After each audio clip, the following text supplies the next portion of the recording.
Good morning and welcome student. आज हम start करने वाले हैं एक्सरसाइज 3.2। और पिछले वीडियो में हमने कुछ चीज़ें बताई थी जो कि इंट्रोडक्शन था एक्सरसाइज 3.2 का। कुछ प्रॉपर्टीज़ थी ट्रिग्नोमेट्रिक फंक्शंस की, ठीक है। और वो प्रॉपर्टीज़ क्या थी मैं अभी इस बार एक बार और उसको रिवाइज करवा दूंगा। उसके अलावा कुछ उसमें नई चीज़ें भी आने वाली हैं। एक प्रॉपर्टी जो सबसे पहले हमने बताई थी कि साइन x से equal to 0 for what value of x, यानी कि साइन की वैल्यू 0 कहाँ कहाँ पे होती है, किस किस एंगल पे 0 होती है। तो मैंने बताया था फॉर x इक्वल टू किसके लिए, n pi where n belonging to z, ठीक है। यानी कि z क्या है, इंटीजर है, ये चेंज होता रहेगा। 0 भी 0 के लिए 0 होती है, फिर पाई डिग्री के लिए 0 होती है, माइनस पाई के लिए 0 होती है। इसी तरीके से क्या होता है कि 2 पाई 3 पाई 4 पाई फिर -2 पाई -3 पाई -4 पाई सभी के लिए 0 होती है, ठीक है। इसी तरीके से हमने बताया था कि cos x इक्वल टू 0 किसके लिए, x equal to 2n+1 π/2 where n belonging to z, ठीक है। ये 2n+1 के ऑड मल्टीपल में, यानी कि π/2 के ऑड मल्टीपल के लिए ये इसकी वैल्यू 0 होती है। अब थोड़ा सा इससे हट करके हम बात करेंगे, और वो क्या है देखो, थोड़ा सा इससे हट करके देखो, ये हमारा क्वाड्रेंट है, फर्स्ट सेकंड थर्ड फोर्थ। तो सपोज करो कि यहाँ पे कोई एंगल हमारा x है, कोई एंगल हमारा x है, जाहिर की बात है एंगल x, जब भी एंगल मेजरमेंट होता है तो positive direction of x axis यानी कि एंटी क्लॉकवाइज इधर से मेजर किया जाता है, ठीक है। तो ये बताओ कि जब एक बार घूमेगा कितना एंगल होता है, 2 पाई एक बार घूमने पे। तो अगर ये घूम करके फिर इसी पे आ गया तो इस एंगल की वैल्यू क्या होगी, 2 पाई + x हो जाएगी, है ना। तो एक बार घूमा 2 पाई फिर यहीं पे चला आया, तो ये बताओ कि साइन 2 पाई + x, साइन 2 पाई + x की वैल्यू क्या मुझे मिली, मुझे दोबारा वही वैल्यू मिली, साइन x मिली, ठीक है। क्यों मिली, क्योंकि पहले ये साइन x था ही, यहाँ पे ये क्या था, cos x sin x, ठीक है, यहाँ पर था ये चीज़। तो एक बार घूमने के बाद फिर हम दोबारा वहीं पे चले गए, यानी कि 2 पाई को ऐड करने के बाद वहीं गए तो वही वैल्यू मिली। तो ये बताओ कि अगर मैं एक बार और घूम जाता हूँ, अगर मैं एक बार और घूम जाऊँ तो 2 पाई की जगह क्या आ जाएगा, 4 पाई, है ना। एक बार और मैं घूम गया 2 पाई के मल्टीपल में, तो अब ये 4 पाई और 4 पाई + x फिर से हम वहीं पे चले आए, तो हमारा अगेन साइन x। तो मेरे कहने का मतलब ये है कि साइन 2n पाई + x क्या होता है, साइन x होता है। यानी कि ये क्यों बताया जा रहा है, इसका मकसद क्या है, इसका मकसद यही है कि ये हमारे क्वेश्चन में यूज होने वाला है कि जहां पर भी 2 पाई का मल्टीपल होगा वहां पर दोबारा वैल्यू यही मिल जाएगी। जैसे अगर मैं कहूँ कि सपोज करो कि ये आ गया साइन 4 पाई + 1, ठीक है, ये हो गया मेरे साथ। तो अब ये बताओ कि इसकी वैल्यू क्या हो जाएगी, ये एंगल कितना है, पाई है, इसका मल्टीपल को हमको ध्यान में रखना ही नहीं है। अगर ये मल्टीपल है 2 पाई का तो अब सीधे सीधे वैल्यू क्या मिलेगी, साइन पाई मिल जाएगी, यानी ये कैलकुलेशन से हम बच जाएंगे, ठीक है। तो इसीलिए इस चीज़ को बताया गया कि जहाँ साइन 2n पाई के मल्टीपल पे 2 पाई के मल्टीपल पे क्या होगा कि हमको वैल्यू बार बार रिपीट होगी। इसी तरीके से कॉस के साथ भी होता है कि cos 2n pi + x equal to cos x, ये आपका क्वेश्चन में क्लियर होगा। तो अब मैं जो स्टार्ट करने वाला हूँ एक्सरसाइज 3.2, ठीक है, सॉरी 3.2 या 3.3 जो भी।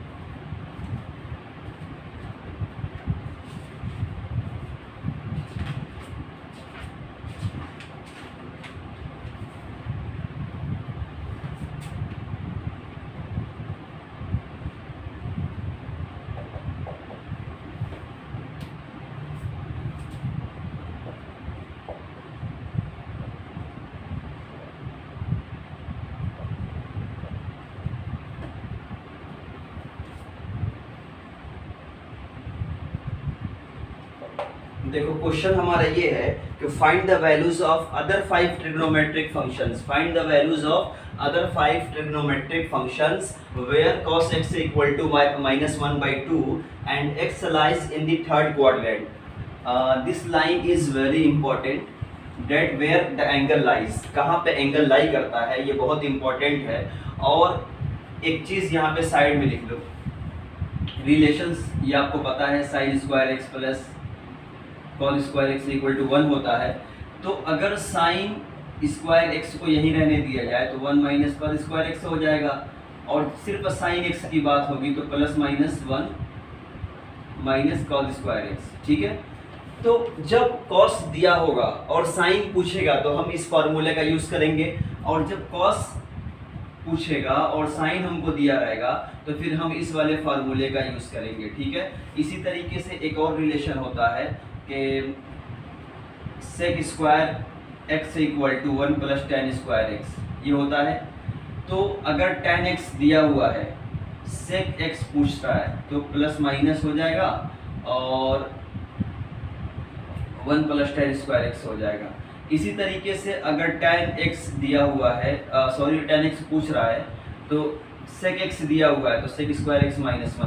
तो ये फार्मूलेज हैं हमारे साथ जो फार्मूलाज हैं, तो इनको हमें याद रखना है जो 10th क्लास का है, जहाँ पे बहुत डीप में जाने की ज़रूरत नहीं है, ये सभी 10th क्लास के फार्मूले हैं। तो अब मेरे सवाल को समझो, मैंने कहा कि find all trigonometric functions where cos x equal to minus 1/2 and x lies in third quadrant. हम इसके बारे में बाद में बात करेंगे, पहले cos के हेल्प से मैं क्या क्या निकाल सकता हूँ।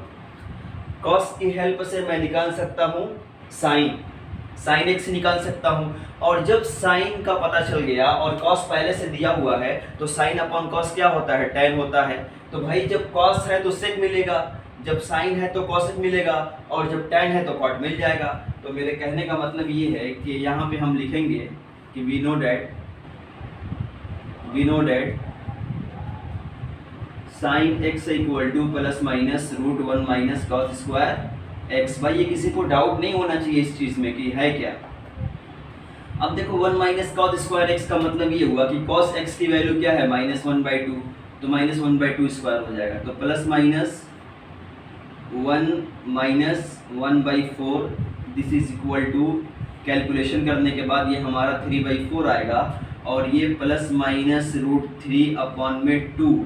अब सवाल ये उठता है कि मैंने तो लिखा है कि प्लस माइनस, लेकिन मुझे पॉजिटिव लेना है कि मुझे निगेटिव लेना है, it depends on that angle which lies in third quadrant, ठीक है।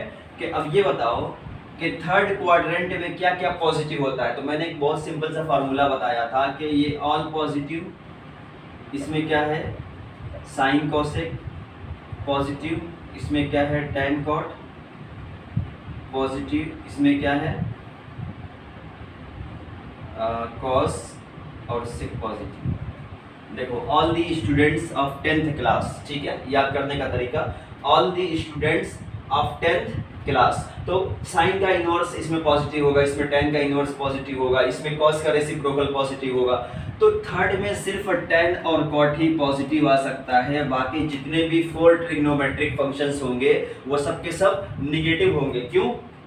क्योंकि थर्ड में लाई करता है ना ये। जब x थर्ड में है तो इसका मतलब क्या होगा कि साइन x की वैल्यू क्या हो जाएगी, -√3/2। वाई यहाँ लिख देना कि सिंस x लाइज कहाँ पे, इन थर्ड क्वाड्रेंट, ठीक है भाई।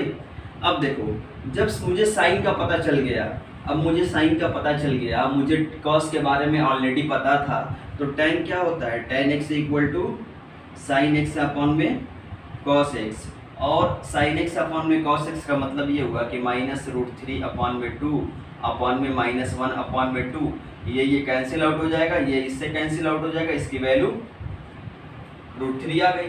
तो अब देखो ये ऑटोमेटिकली पॉजिटिव हो गया, और होना भी चाहिए क्योंकि ये थर्ड क्वाड्रेंट में लाई करता है इसका x, ठीक है। तो अब मुझे एक चीज़ ये बताओ कि जब मुझे cos का पता चल गया तो मुझे ढूंढने की ज़रूरत तो है नहीं। जब मुझे cos का पता चल गया तो मुझे sec का भी पता चल जाना चाहिए। क्यों?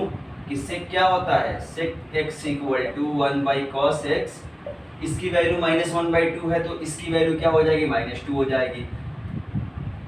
cosec x क्या होता है, 1 में sin x होता है, तो इसकी वैल्यू -√3/2 है तो इसकी वैल्यू -2 में √3 हो जाएगी।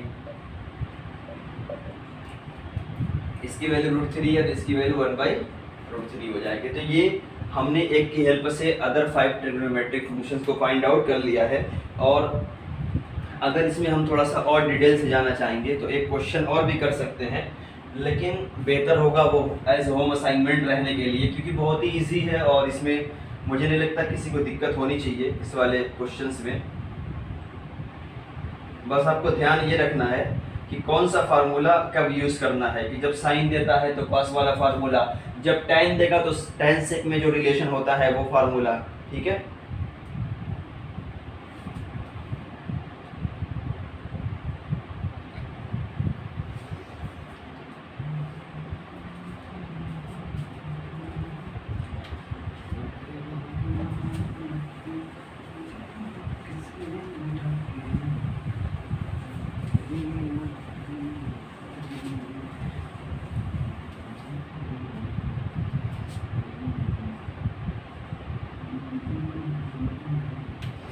बढ़ते हैं अगले क्वेश्चन की तरफ।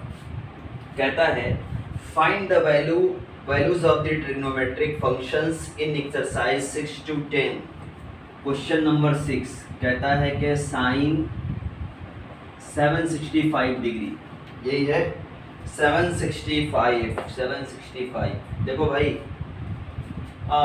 ये डिग्री मेजरमेंट है। अभी हमने बताया था कौन सा मेजरमेंट, हमने बताया था रेडियन मेजरमेंट। तो अगर sign 2n pi plus x है तो क्या होता है, साइन x ही होता है। क्यों कि 2 पाई का मतलब इसका मल्टीपल, अगर इसको रेडियन में चेंज करेंगे, सॉरी डिग्री में चेंज करेंगे तो ये जो 2 पाई है वो 360 हो जाएगा। यानी कि 360 के मल्टीपल में अगर रखा जाए, अगर इसको जो है n इंटू 360 डिग्री के मल्टीपल में रखा जाए तब भी ये वही बात हो जाएगी, ठीक है, साइन x ही मिलेगा। बात मेरी समझ रहे हो। 360 के मल्टीपल में रखा जाए 2 पाई को न रख करके, this is the radian measurement and this is the degree measurement. तो इसमें कंफ्यूज नहीं होना है। तो ये बताओ कि मैं इसको ऐसे लिख सकता हूँ ना, ये कोई फर्क पड़ेगा? कोई फर्क नहीं पड़ेगा। देखो यहाँ पे 360 के मल्टीपल में हमने लिखा तो 2 टाइम्स गया और पूरा एंगल 765 था तो हमने 45 इसमें अलग से ऐड कर दिया। अब इसकी वैल्यू क्या होगी, इस पूरे की वैल्यू? ये तो यही कहता है कि साइन n मतलब कोई इंटीजर हो सकता है, sine n into 360 degree plus कोई भी एंगल हो तो अगेन हमें क्या मिलता है, साइन 45 डिग्री। इसकी वैल्यू क्या होती है 1/√2। यानी कि हमको बहुत ज़्यादा मेहनत नहीं करनी पड़ी, हमने बस देख करके डायरेक्ट बता दिया कि ये इसका 360 डिग्री का मल्टीपल है तो इसकी वैल्यू यही आनी है, ठीक है। वहीं से ये चीज़ आई। इसी तरीके से एक और है इसमें, क्वेश्चन नंबर 8 कहता है tan 19 π/3, ठीक है। tan 19 π/3 को मैं लिख सकता हूँ कि tan जब इसको डिवाइड किया जाएगा ना तो ये हमारा हो जाएगा कि 6 टाइम्स जाएगा, 6 पाई प्लस π/3। तो अगर देखो, अगर मैं सही हूँ, अगर हमने कोई मिस्टेक नहीं किया है तो ये बिल्कुल सही है, क्योंकि इसको डिवाइड किया गया, 19 को 3 से डिवाइड किया गया तो 3 6 are 18 and 1 as a remainder, तो 6 होल 1/3 ऐसे लिखा जा सकता है। इसको कोई बुराई नहीं है इसमें। तो अब ये बताओ ये किसका मल्टीपल है, 2 पाई का। चलो एक लाइन और बढ़ा दो, अगर मैं इसको ऐसे लिखूं कि 3 इंटू 2 पाई प्लस π/3। देखो चाहे आप tan लो, चाहे आप साइन लो, चाहे आप कॉस लो, पहले क्वाड्रेंट में सभी पॉजिटिव होता है तो कोई भी 2 पाई के मल्टीपल में अगेन हमको 2 पाई ही देगा। कोई भी 2 पाई के मल्टीपल में सेम यही वैल्यू मिलेगी। तो अब इस पे नहीं जाना है, इस पे नहीं जाना है, क्योंकि आप एक बार घूमोगे यहाँ पर आओगे, 2 बार घूमे फिर यहीं पर आ गए, तीसरी बार भी घूमने पे यहीं पर आ गए, तो तीसरी बार घूमने के बाद फिर कितना ऐड कर रहा है, π/3, यानी कि यहाँ पर चले जाए पहले वाले क्वाड्रेंट में। यानी जितनी बार घूमे उसका कोई मतलब नहीं है, बस यहाँ पर मतलब ये है कि tan π/3 हो जाएगा। और π/3 का मतलब क्या होता है कि tan 60 डिग्री, और 60 डिग्री का मतलब होता है कि √3। तो ये हमारे इस एक्सरसाइज 3.2 हमारी यहीं पे कंप्लीट होती है। ये हमने कुछ क्वेश्चंस बता दिए और बाकी जो क्वेश्चंस नहीं बताए वो होम असाइनमेंट रहेगा और सभी इसी बेस पे करने हैं। इन चीज़ों को ध्यान में रखना है, इसको भी ध्यान में रखना है और सारे क्वेश्चंस हमको जो है नोटबुक पे करने हैं जो हमारी फेयर कॉपी है।